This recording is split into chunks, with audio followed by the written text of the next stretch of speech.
This topic's entitled Perfection, but you'll see it's really about humans' will and our involvement in sanctification. Human beings are unique of all the creatures of the earth in having the ability to act beyond instinct. We can step outside of ourselves and choose. This will can be broken down into two parts. The first is called sanction and comes as a response to the realities we are faced with. So, for example, we can disagree with murder or abortion or affirm the goodness of love, etc. This is the primary and most powerful aspect of our freedom. Nothing can interfere with this freedom.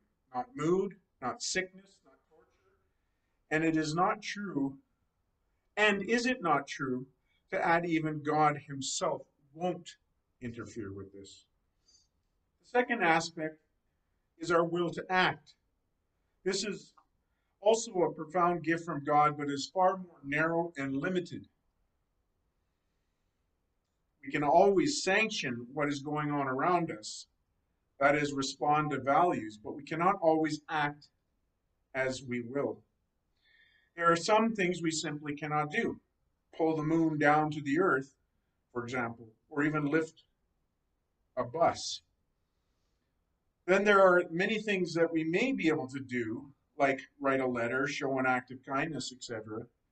But these can be affected by our sickness, restraint, etc. We can also be forced to do things against our will.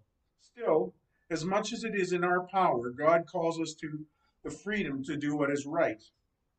Within this sphere, there are many goods we can choose to do. The third area of ourselves is our emotions. While we cannot directly control them, we can still sanction them.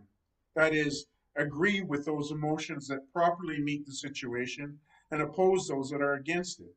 We may not be able to automatically feel sad about a tragedy or joyful about good news, but we are free to recognize and judge our response.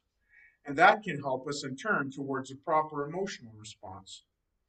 Another area that we cannot directly be in control of is our character. We cannot will ourselves to be better. However, through a continuous openness to God, virtues can be cultivated in us. In our daily actions, we can develop holy habits that open us up to the transformation of our character. But von Hildebrandt stresses it is not from what we undertake with a view to our transformation, but from the things which we devote ourselves to for their own sake that will issue the deepest effect upon our habitual being. This is true even in seeking of God. But being in God's presence has another effect, which is to create in us a desire to be changed. We see our sinfulness more clearly. We also experience unity with Him as good in itself. The same is to be said about good works. We are not to do good works for the sake of our sanctification, but for what they are in themselves. We can turn the work and even those we are helping into an object of our transformation. And then they are worse than valueless. They can actually become evil due to our own selfishness. Further, our wills to be properly ordered, we need to view all things in the light of Christ. So, for example, a person who annoys us, if we remember that they are someone for whom Christ died and to whom God calls, we can train ourselves to see them not merely as someone who does things that bother us, but someone for whom sin has taken its toll.